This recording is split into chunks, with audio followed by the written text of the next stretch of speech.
এই দুষ্টু, হাত দিতেছো কেন? প্লিজ এমন করো না সোনা। আমি দিব, তুমি বলার কে? আমি কে তাই তো? আমি তোমার বউ, আর তুমি বারবার এরকম করে উল্টাপাল্টা কাজ করো কেন?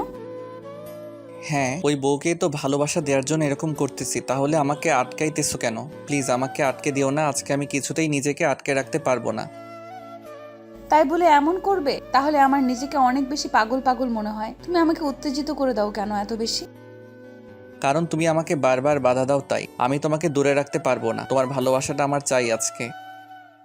আমি চাইলেই তোমাকে আটকে দিতে পারি না, তুমি জোর করেই এমন করো। আমার অস্বস্তি লাগছে। প্লিজ, তুমি দেখতেছো তো আমি এখন রুমে নেই, কিচেনে আছি, কাজ করতেছি। তাহলে তুমি এরকম কেন করতেছো সোনা? তুমি যেখানেই থাকো আমাকে আদর করতে দাও। আমি সারাদিন অফিসে আসছিলাম, এখন বাসায় আসছি, তুমি যদি এমন করে আমাকে দূরে সরিয়ে দাও তাহলে আমার খারাপ লাগবে না বলো? প্লিজ আমাকে দূরে সরিয়ে দিও না। এখন না সোনা, তুমি রুমে যাও প্লিজ। এখন দুষ্টুমি করো না, তাহলে রান্নাটা নষ্ট হয়ে যাবে। আর এখানে যদি কেউ আমাদের দেখে ফেলে তাহলে কিন্তু ভুল বুঝবে। প্লিজ তুমি এখানে এসব করো না। আর আমি কি তোমাকে কম ভালোবাসি বলো? তুমি যখন চাও তখনই আমি তোমার কাছে আসি, তাহলে তুমি একটু কেন বুঝতে চাও না? একটু বোঝার চেষ্টা করে এরকম পাগলামি যখন তখন করতে নেই। বউকে ভালোবাসতে গেলে শুক্রবার শনিবার দেখতে হয় না। সোনা, তুমি প্লিজ চুপ করে থাকো। এত কষ্টের পর তোমাকে আমি কাছে পেয়েছি, আর যদি তোমাকে ভালো না বাসি তাহলে তো নিজেরই খারাপ লাগবে।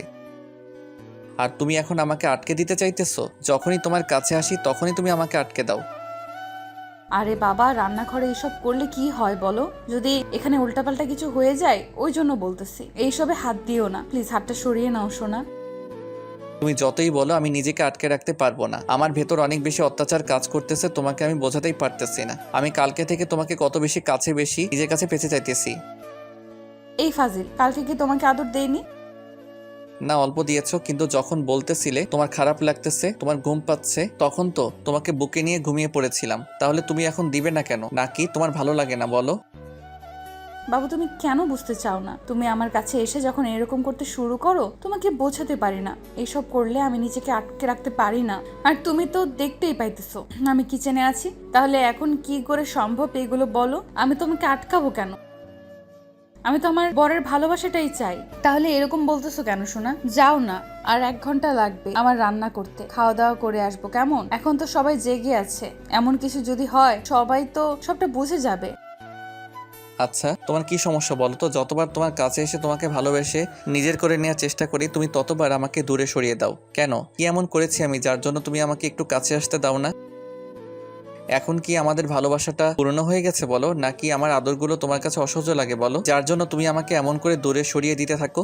যতবার তোমার কাছে আসি তুমি কি করো? কাজের বাহানা দিয়ে অজুহাতে আমার থেকে দূরে সরে যেতে চাও, তাই তো?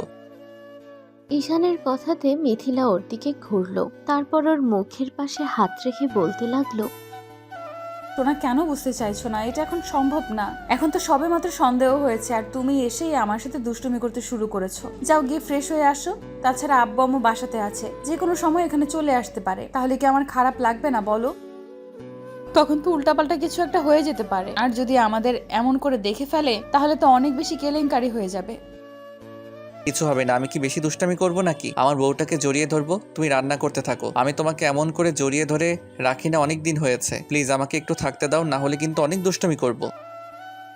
জোর করলে আমার অনেক কষ্ট হয়, তুমি সেটা বুঝতে পারো না। তখন আমি কান্না করে ফেলবো। আমার কান্নাটাকে তুমি সহ্য করতে পারবে বলো বাবু? মিথিলার মুখে এরকম কথা শুনে ঈশান ওকে ছেড়ে দিল। তারপর ওর থেকে কিছুটা দূরে গিয়ে একটু হাসার চেষ্টা করে বলল, বাবু, কি এমন হয়েছে বলো তো? আমি অনেক বেশি অন্যায় করেছি তোমাকে ভালোবেসে। তোমাকে কাছে পেতে চাওয়াটা কি আমার জন্য খুব বেশি অপরাধ ছিল? বিয়ে করাটা কি আমার জন্য ভুল ছিল বলো? বাবু, তুমি এমন করে কেন বলতেছো? প্লিজ আমার কাছে আসো, দেখি আমি তোমাকে আদর করে দিতেছি। তারপরও এরকম কথা বলো না। তারপরও আমি চাই না আমার বাবুটা কষ্ট পাক। এখন লাগতেছে তাই না? এখন সত্যি কথা বলেছি তো এখন চাইতেছো? লাগবে না, জোর করে আমি কারো কাছে আসতে চাইনি। তবে একটা কথা কি জানো তো, সত্যিকারের ভালোবাসতাম তো, ওই জন্য এত বেশি পাগলামি করে তোমার জন্য। কিন্তু আজকে তুমি বারবার বুঝিয়ে দিতেছো যে তুমি আমাকে কতটা বেশি অসহ্য মনে করো। আজকের পর থেকে আমি আর তোমার কাছে ইচ্ছে করে কখনোই আসবো না। তুমি যদি আদর চাইতে আসো আমি তোমাকে ইগনোর করব, বলে দিলাম। আসলে আমার ভালোবাসাটা এখন পুরনো হয়ে গেছে তো, তাই তোমার এখন আর কিছু চাই না। প্লিজ এমনটা বলিও না। তুমি জানো আমি তোমাকে কতটা ভালোবাসি, তারপরেও তুমি এরকম পাগলামি কেন করতেছো? তোমাকে আমি বোঝাতেই পারতেছি না যে এই মুহূর্তে সম্ভব না। আব্বু আম্মু এসে দেখে ফেলে কত বাজে পরিস্থিতির মুখে পড়তে হবে আমাকে, বুঝতে পারতেছো তুমি? বাজে পরিস্থিতিতে আমি পড়ে গেছি। তোমাকে বিয়ে করাটা আমার অন্যায় ছিল। আসলে সবাই বলে যে ভালোবাসা পর্যন্ত ঠিক আছে, কিন্তু গার্লফ্রেন্ড কখনো বিয়ে করতে নেই। তাহলে বিয়ে করলে ঠিকই সে তোমার থেকে দূরে সরে যাওয়ার চেষ্টা করবে। বিয়ের আগেও তুমি এমন করেছো আর বারবার বলেছো যে তুমি আমাকে কাছে পেতে চাও, কিন্তু যতবার যেতে চেয়েছি ততবার নাক সিটকে দূরে সরে গেছো। আর এখন বিয়ে হয়েছে, এখন কাজের অজুহাত দূরে সরে থাকো। আজকের পর না তোমার কাছে আসবো না। তোমার ভালোবাসাটা পেতে ইচ্ছে করবে আমার। ঈশান চলে যেতে গেলে মিথিলা ওর হাতটা ধরতে ধরলো আর ঈশান এক ঝটকায় সরিয়ে নেয়। তারপর রুমে চলে গেল। আসলে এখানে কি হচ্ছে সেটা তো আপনারা বুঝতেই পারছেন। মিথিলা আর ঈশান দুজন দুজনকে ভালোবাসতো, পরিবারের বিরুদ্ধে গিয়ে দুজনকে বিয়ে করেছিল। তারপর একটা সময় যখন পরিবার মানতে ছিল না, তখন ঈশান মিথিলাকে নিয়ে ওর আব্বু আম্মুর কাছে রেখে আসে। আর মিথিলা কান্নাকাটি করে বলেছিল ও মরে যাবে, থাকতে পারবে না ঈশানকে ছাড়া। দুজন অনেক কষ্ট পাচ্ছিল। একটা মাস দুজনের থেকে দুজন আলাদা ছিল। তারপর যখন মিথিলা অসুস্থ হয়ে পড়তেছিল, বারবার নিজেকে কষ্ট দেওয়ার চেষ্টা করে। তারপর দুই পরিবার ঠিক করে ওদের আবার বিয়ে হবে। তারপর 15টা দিনের মধ্যে ওদের ধুমধাম করে বিয়ে হয়েছিল। আর বিয়েটার প্রায় 6 মাস কেটে গেছে। বিয়ের কয়েকদিন পর পর্যন্ত ওদের ভালোবাসাটা অনেক গভীর ছিল। মিথিলা ঈশানের বুক থেকে মাথাটা সরাতো না। আর ঈশান বুঝতে পারতেছে যেদিন যত যাচ্ছে মিথিলার ভালোবাসাটা কেমন যেন কমতে শুরু করেছে। কেমন যেন অসহ্য মনে করে ও ওকে কাছে আসলেই। আর কালকে ঈশান সারাটা দিন অফিসে ছিল।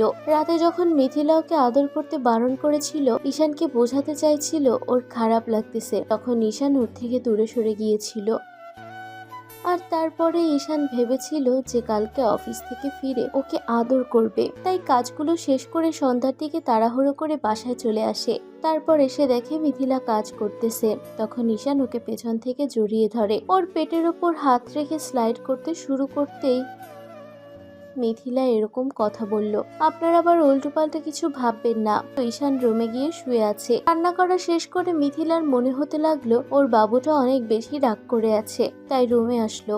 এসে খেয়াল করলো ঈশান কি যেন একটা ভাবছে। তাই মিথিলা ওর পাশে বসে বলতে লাগলো, বাবু যাও ফ্রেশ হয়ে আসো, তোমার কি ক্ষুধা লেগেছে? যাও আমরা একসাথে খেয়ে নেই কেমন? তারপর রাতে আমাকে আদর করো। মিথিলার কথাতে ঈশান কোনো জবাব না দিয়ে উঠে গিয়ে ফ্রেশ হয়ে তারপর নিচে চলে গেল। ঈশানের এরকম কাণ্ড দেখে মিথিলা অবাক হয়ে যাচ্ছে, কারণ ঈশান যতবার মিথিলাকে নিচে নিয়ে যায় ততবার ওকে কোলে করে নিয়ে যায়। তো আব্বু আম্মুর সামনে সেটা করতে পারে না, অন্তত সিঁড়ি অবধি তো নিয়ে যাবেই, কিন্তু আজকে সেটা করলো না। তাই মিথিলাকেও দিকে তাকিয়ে রইল। তারপর ভাবলো তখনকার ঘটনার জন্য ঈশান একটু রাগ করে আছে, তাই ও নিচে চলে আসলো। তারপরে ঈশান যখন নিচে এসে খাবার টেবিলে বসলো, তখন মিথিলা এসে ওকে খাবার বেড়ে দিতে লাগলো। আর ঈশান খেয়ে তারপর রুমে চলে আসলো। মিথিলার জন্য অপেক্ষা করলো না। মিথিলা কোনো রকমে খেয়ে রুমে এসে দেখে ঈশান বেলকনিতে দাঁড়িয়ে আছে। কি হলো, এরকম করে আটকে দিছো কেন? ঘুম পাইতেছে, আমার অনেক ক্লান্ত লাগতেছে। ক্লান্ত লাগতেছে মানে? তুমি না তখন এসে বলতেছিলে তোমার। মিথিলাকে কথাগুলো বলতে না দিয়ে ঈশান হাতটা ছাড়িয়ে নিল আর বলতে লাগলো, বলছিলাম তখন আমার খিদে পেয়েছে, খারাপ লাগতেছে। সারাদিন অনেক ধকল গেছে তো, তাই একটু ঘুমাতে চাই। প্লিজ ডিস্টার্ব করো না। কিন্তু তখন তো তুমি বলতেছিলে তোমার চাই, তুমি সারাদিন আমাকে কাছে পাওনি, তাহলে তুমি এখন আমাকে কাছে পেতে চাও না, আদর করতে চাও না, তাহলে এখন এরকম করে ইগনোর করতেছো কেন?